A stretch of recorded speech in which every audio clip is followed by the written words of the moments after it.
What if I told you that for nearly 80 years, one of America's most horrifying human experiments was hidden in plain sight? What if the real monsters weren't supernatural beings lurking in the shadows, but ordinary people in white coats who looked society in the eye and said, "Trust us"? Tonight, we're diving into a place where humanity itself became the horror story, a place called Pennhurst State School and Hospital. But here's the thing that will keep you awake tonight. This wasn't fiction, this wasn't a movie, this was real life, and it happened to real people who had no voice, no escape, and no hope. Before we begin this descent into one of humanity's darkest chapters, I need you to understand something. This channel doesn't just tell stories. We uncover the truths that society tried to bury. If you're someone who believes that understanding our past horrors is the only way to prevent future ones, then you belong here with us. Hit that subscribe button because we're building a community of truth seekers, and trust me, after tonight's journey through Pennhurst's corridors of despair, you'll never look at institutional authority the same way again. Picture this: it's 1908, and America is drunk on progress. The Industrial Revolution has given us machines that can do incredible things. Science is promising to solve all of humanity's problems, and somewhere in the rolling hills of Pennsylvania, they're building what they call a school, a place where society's most vulnerable would be helped. The Eastern Pennsylvania State Institution for the Feeble-Minded and Epileptic. That was its original name, and those words alone should make your skin crawl. Because in 1908, if you were different, if you struggled, if you didn't fit into their narrow definition of normal, you became a problem that needed to be solved. But here's where the existential dread begins to seep in. The people who built Pennhurst weren't monsters in the traditional sense. They weren't cackling villains twirling mustaches. They were doctors, administrators, government officials, people who genuinely believed they were doing good. They had degrees on their walls, respect in their communities, and the full backing of a society that wanted its problems to disappear quietly. And that's what makes this story so terrifyingly relevant today. How easily good intentions can pave the road to hell when we stop seeing people as human beings. Pennhurst opened its doors with a promise: 2,500 acres of rolling farmland where people with intellectual disabilities would live in cottage-style homes, learn useful skills, and contribute to society. The brochures showed smiling faces, clean facilities, and hope. But institutions, like people, rarely remain what they promise to be. By the 1920s, Pennhurst had already begun its transformation from hope into horror. The cottage-style homes became overcrowded dormitories. The individualized care became mass management. And the people, real human beings with names, dreams, and feelings, became numbers in a system that had forgotten they were human. What happened next is where the existential terror truly begins, because it reveals something fundamental about human nature that we desperately don't want to acknowledge. As Pennhurst grew, and it grew rapidly, housing over 3,500 people at its peak, the staff began to develop what psychologists now recognize as moral disengagement. When you're surrounded by suffering every day, when you're understaffed and overwhelmed, when the people in your care can't advocate for themselves, something terrible happens to your humanity. You stop seeing individuals and start seeing problems to be managed. The residents of Pennhurst lived in conditions that would make medieval dungeons seem luxurious. Imagine being trapped in a room with 50 other people, sleeping on a mat on a concrete floor, with one bathroom for everyone. Imagine being fed food that was literally inedible. Visitors reported seeing residents fighting over scraps like animals. But here's what should make your blood run cold. This wasn't happening in some remote corner of the world. This was happening in Pennsylvania, in the United States of America, less than an hour's drive from Philadelphia. Normal people drove past Pennhurst every day, lived in surrounding communities, worked there, and went home to their families. And they said nothing. The psychological experiments conducted at Pennhurst weren't officially sanctioned research projects. They were worse. They were the daily degradation of human dignity disguised as treatment. Residents were subjected to what can only be described as behavioral conditioning through punishment. If you acted out, you were isolated. If you couldn't follow instructions, you were restrained. If you showed any sign of sexuality or independence, you were lobotomized. Yes, lobotomized. Doctors would literally cut into people's brains, destroying their capacity for independent thought, and they called it therapy. But perhaps the most chilling aspect of Pennhurst's horror was how it became self-sustaining. The institution created its own economy of suffering.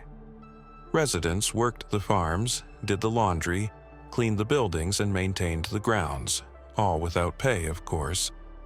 They were essentially slaves, but slaves who were told they should be grateful for the opportunity to contribute. The psychological manipulation was masterful. Convince people that their exploitation is actually for their own good, and they'll often participate in their own oppression. The sexual abuse at Pennhurst was systematic and widespread, protected by an institutional culture that viewed residents as less than human. Staff members knew that residents couldn't report abuse effectively, couldn't be believed if they tried, and had nowhere to go even if they were believed. The power dynamic was so completely skewed that abuse became normalized. Former employees later testified that sexual assault was so common it was barely remarked upon.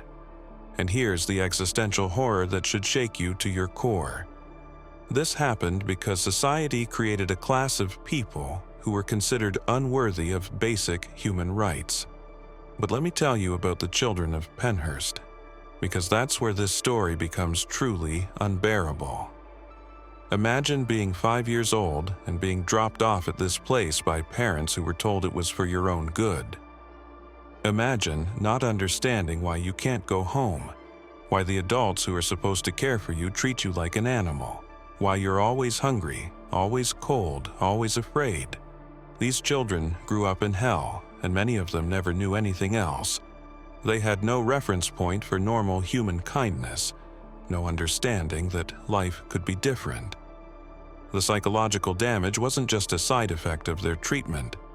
It was the inevitable result of a system designed to break human spirits.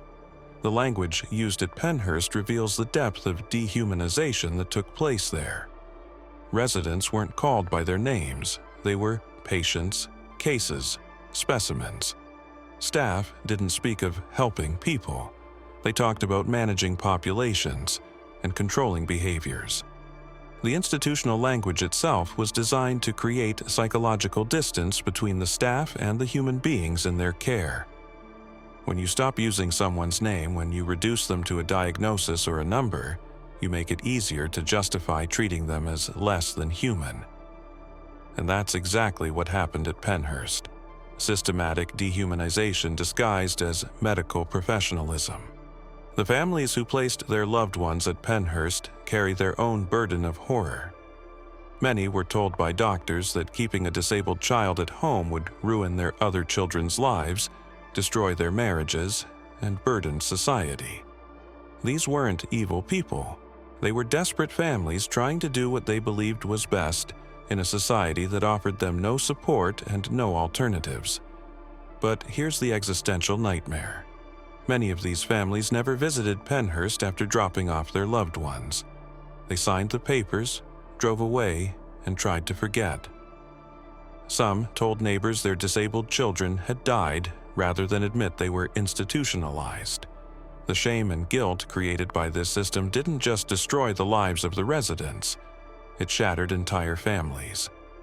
The medical neglect at Pennhurst reached levels that defy comprehension. Residents died from treatable conditions because no one bothered to provide proper care. Infections went untreated until they became life-threatening. Dental care was non-existent. Residents' teeth simply rotted away. Mental health treatment consisted mainly of sedation and restraint, and when residents died, and they died frequently, their deaths were often attributed to their disabilities rather than the neglect that actually killed them. The institution had created a perfect system for murder disguised as natural causes. The staff at Pennhurst lived in their own psychological hell, though one of their own making. Many started their jobs with good intentions, wanting to help people. But the system corrupted them systematically. They were understaffed, undertrained, and overwhelmed. They were told that the residents were dangerous, unpredictable, and incapable of improvement. They were encouraged to see kindness as weakness and brutality as necessity. Over time, many staff members developed what can only be described as institutional sociopathy, the ability to inflict suffering without feeling empathy. They went home to their families each night, played with their own children, attended church on Sundays, and somehow convinced themselves that what they did at Pennhurst was justified. The architecture of Pennhurst itself was designed to dehumanize.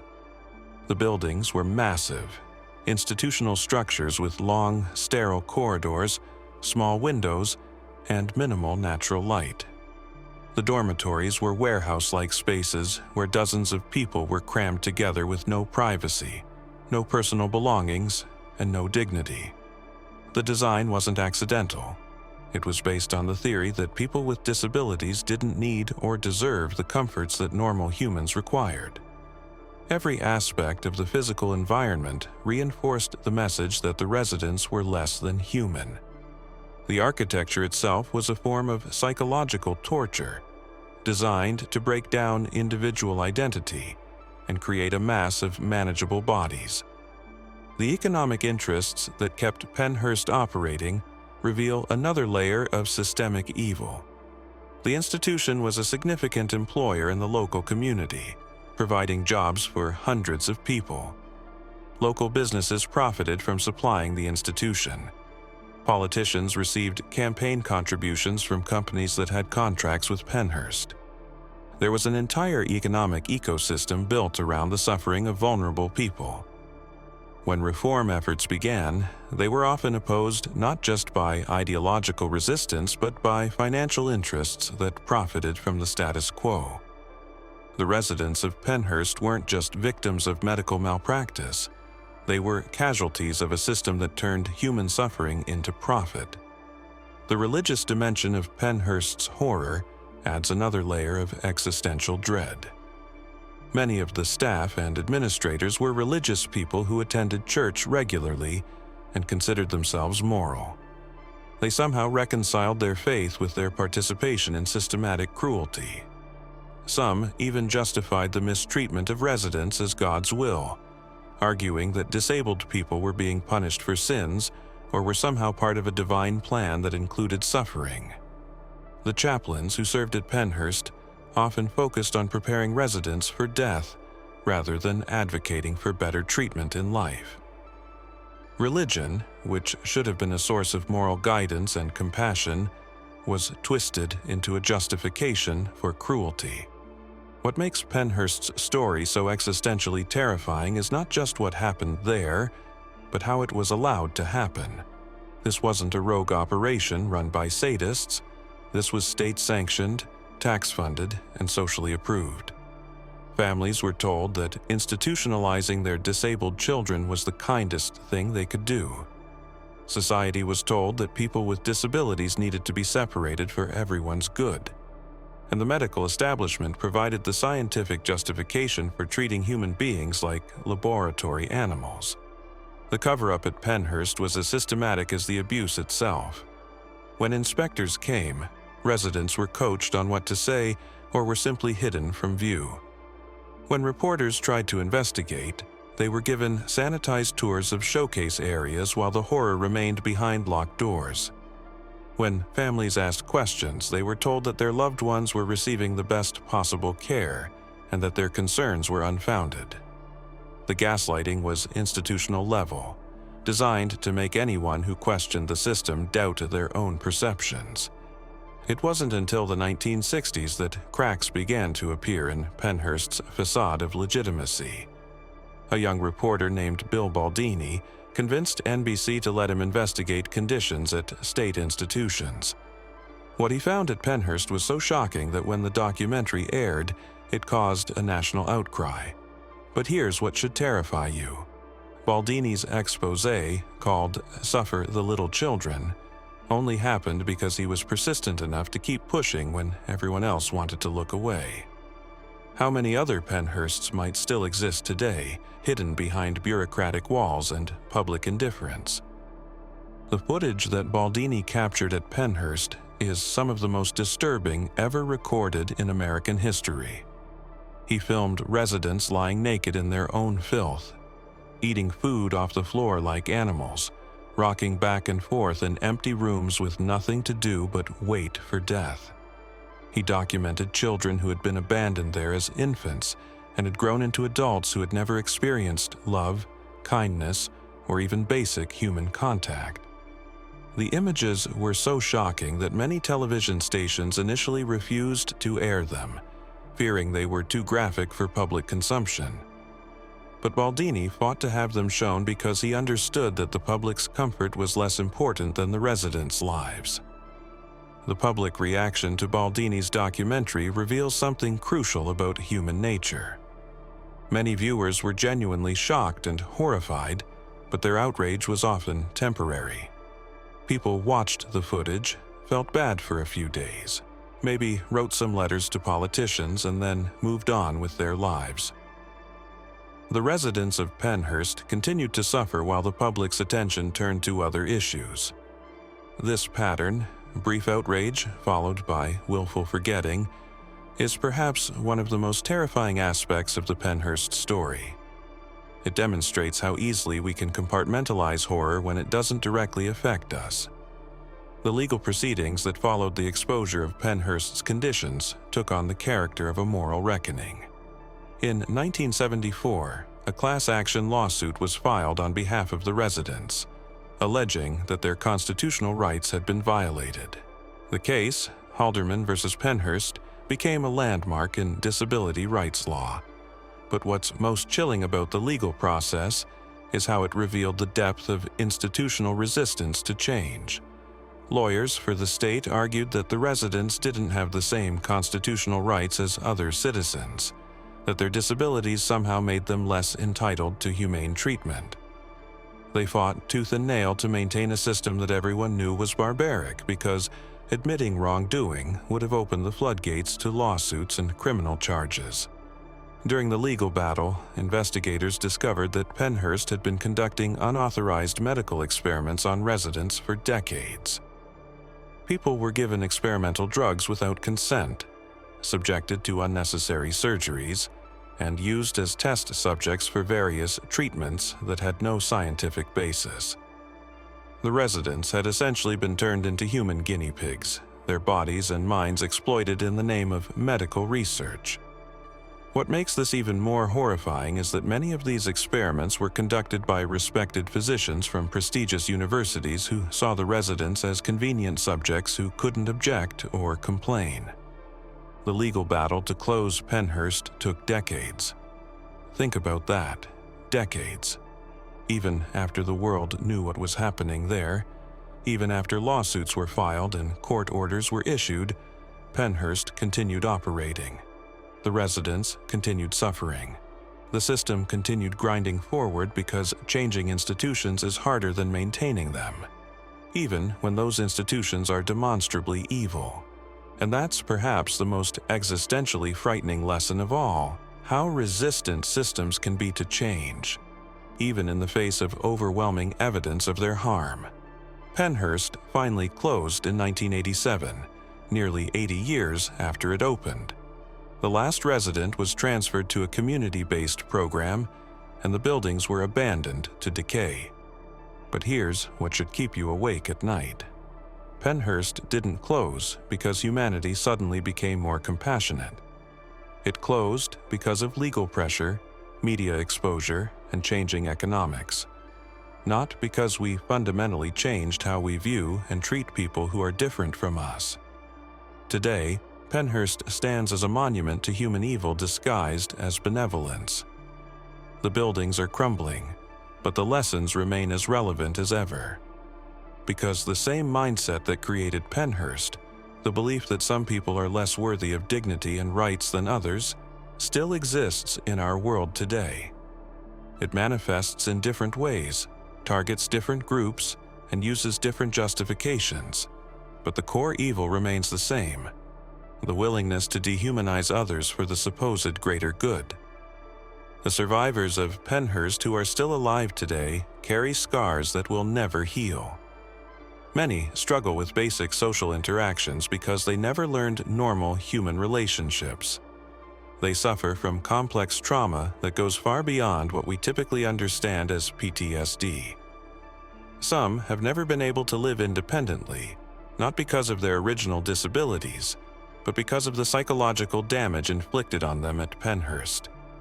They are living reminders of what happens when society decides that some people don't deserve to be treated as human beings. Their pain continues decades after Pennhurst closed, a testament to the lasting damage that institutional cruelty can inflict. The bureaucrats and administrators who ran Pennhurst mostly escaped any real consequences for their actions. Many retired with full pensions and lived comfortable lives, never facing criminal charges for what amounted to decades of systematic torture. Some even went on to work at other institutions, carrying their expertise in human degradation to new victims. The system protected its own, even when its own were monsters. This impunity sends a chilling message that those in positions of authority can commit atrocities with little fear of accountability, as long as their victims are powerless and society is willing to look the other way. The ghost stories and paranormal tales that now surround the abandoned Pennhurst buildings miss the point entirely. People visit the site looking for supernatural thrills, seeking ghosts and spirits when the real horror was always completely human. The true hauntings of Pennhurst aren't ethereal beings from beyond the grave. They're the memories of real people who suffered and died there. People whose names we'll never know, whose stories will never be fully told. The paranormal tourism that has grown up around Pennhurst is perhaps the final insult to those who suffered there, turning their pain into entertainment for thrill seekers who want to be scared without having to confront the real horror of what humans can do to each other. The lessons of Pennhurst extend far beyond disability rights. They teach us about the dangers of unchecked institutional power, the ease with which ordinary people can become complicit in evil, and the importance of maintaining our humanity, even when society tells us that certain people don't deserve it. They remind us that progress is not inevitable, that civilization is fragile, and that the capacity for cruelty exists in all of us under the right circumstances. Most importantly, they teach us that when we see injustice, we cannot simply look away and hope someone else will fix it. The residents of Pennhurst suffered for so long precisely because good people remained silent. The true horror of Pennhurst isn't supernatural. It's supremely human. It's the horror of ordinary people doing extraordinary evil while convincing themselves they're doing good.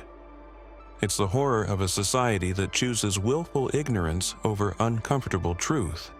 And it's the horror of realizing that under the right circumstances, any of us could become either the perpetrator or the victim of such systemic cruelty. As we conclude this journey through one of humanity's darkest chapters, I want you to remember that the people who suffered at Pennhurst were real. They had names, personalities, hopes, and dreams. They deserved love, dignity, and the chance to live full lives. Instead, they were sacrificed on the altar of societal convenience and pseudoscientific barbarism. The least we can do is remember them, learn from their suffering, and commit ourselves to ensuring that such horrors never happen again. If this story has affected you the way it should, if it's made you question how easily evil can masquerade as good, how quickly we can dehumanize those who are different, and how important it is to speak up when we see injustice. Then you understand why this channel exists. We don't just tell stories for entertainment. We excavate truths that society would prefer to forget. We hold up mirrors to humanity's darkest moments, not to horrify, but to educate and prevent. I want to hear from you in the comments below. Have you ever encountered situations where you witnessed injustice but stayed silent? How do we guard against becoming complicit in systems of oppression? What lessons from Pennhurst are most relevant to our world today? This community thrives on thoughtful discussion, and your perspectives matter. Share your thoughts, your questions, your own experiences with institutional power and its abuses. And if this deep dive into the dark realities of human nature and institutional evil has resonated with you, if you believe that confronting uncomfortable truths is essential for building a better world, then subscribe to this channel. Join our community of truth seekers who refuse to look away from the hard questions. Because in a world full of easy answers and comfortable lies, sometimes the most important thing we can do is simply bear witness to the truth, no matter how dark it might be. The contemporary relevance of Pennhurst's horrors cannot be overstated. Right now, as we speak, there are people in institutions around the world who are suffering in silence. There are vulnerable populations being exploited by those in power. There are systems of oppression operating under the guise of help and protection.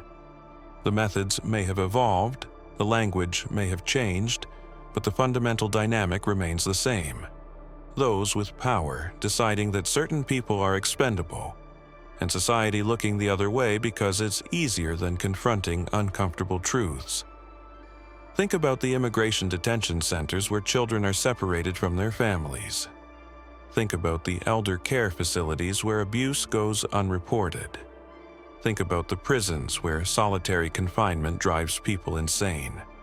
Think about the psychiatric hospitals where patients are still restrained and sedated into compliance. The names have changed, the locations have shifted, but the essential horror remains. Human beings being treated as less than human by systems that claim to be helping them. The question that should haunt us all is this: if Pennhurst could operate for nearly 80 years with society's knowledge and approval, what horrors are we currently overlooking? What institutions are we funding with our tax dollars that are committing atrocities in our names? What vulnerable populations are suffering right now while we go about our comfortable lives, willfully ignorant of their pain? The residents of Pennhurst teach us that evil doesn't announce itself with dramatic music and obvious villains. It comes disguised as helping, as progress, as necessity. The pharmaceutical industry's treatment of vulnerable populations often mirrors the medical exploitation that occurred at Pennhurst. Today, homeless people, prisoners, and those with mental illness are still used as test subjects for experimental drugs, often without truly informed consent. The profit motive that drove much of Pennhurst's continued operation continues to influence how we treat society's most vulnerable members. When helping people becomes less profitable than exploiting them, exploitation becomes inevitable unless we remain vigilant. Until next time, keep questioning, keep learning, and never stop fighting for the dignity of every human being. The memory of Pennhurst's victims demands nothing less.